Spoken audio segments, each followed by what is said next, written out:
Hi everyone, welcome to Belly Strong. Today we'll be talking about diastasis recti or split abdominals during pregnancy. And this is basically where the band or the two bands of muscles running along the abdomen splits as the belly grows and stretches during pregnancy. Now the abdominal muscles are really important for creating stability around the lower back and pelvis. So as that split happens, it reduces stability and can start to contribute towards issues like lower back pain and other pelvic issues. Now, having said that, most women aren't even aware that they get split abdominals and they recover spontaneously, whereas other women do have issues.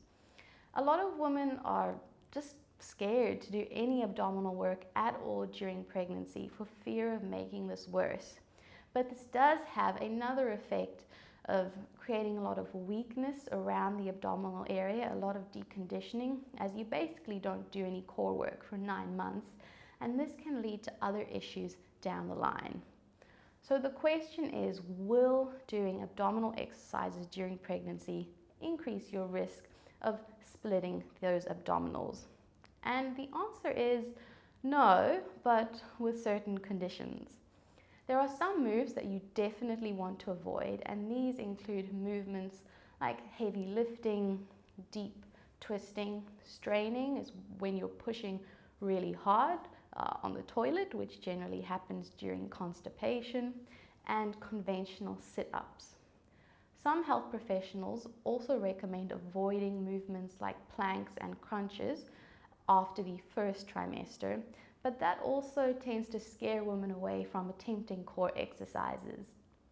As a general rule, if you were strong and active before pregnancy, you were doing core strengthening exercises, and you know you're able to activate those muscles correctly, particularly the transversus abdominis, which we will talk about in a later video, then you should be able to continue with safe core strengthening exercises as you're able.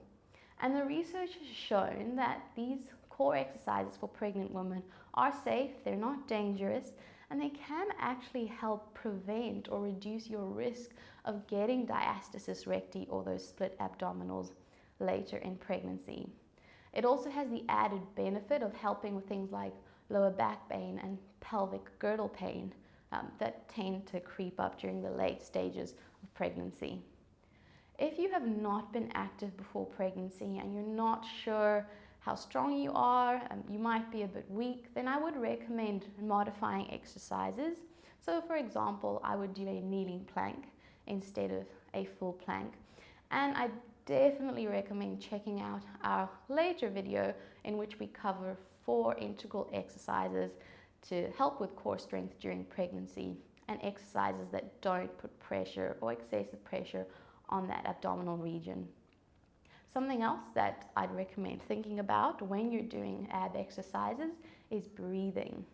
So holding your breath actually increases abdominal pressure and puts more strain on that area in the front.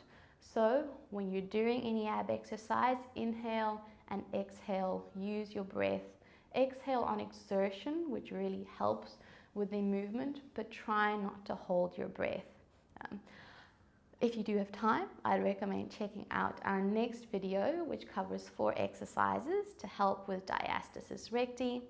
Just a reminder to also subscribe to the channel if you haven't already, and check out some of our workouts for this week. We'll see you next time again on Belly Strong.